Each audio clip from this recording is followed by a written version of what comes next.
দেখুন বন্ধুরা, গোপুলের জন্য কিনে এসছি। দেখুন বালা নিয়ে এসছি সব কটা গোপুলের জন্য। ছোট্ট ছোট্ট বালাগুলো কি সুন্দর লাগে না? মেয়ে বললো, মা আমার জন্য একটা কিনবো, যখন ওদের জন্যও একটা নেব। ঠিক আছে, এই যে মেয়ের জন্য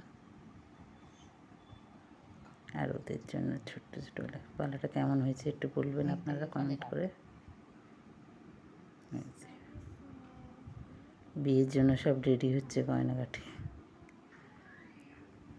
আর এদিকে এদের জন্য মা মেয়ে বললো কি, মা জন্মাষ্টমী আসছে, তাহলে ওদের জন্যও কটা বালা নিয়ে নাও। তাই কিনে এই যে ছোট্ট গুবলুর পরি দেওয়া হয়েছে। কি সুন্দর লাগছে। আর এটা গিফট দিয়েছে ওরা, ভালো লাগছে। জগন্নাথ, বলরাম, সুভদ্রা। কেমন লাগলো আপনাদের সেটা বলবেন, জানাবেন।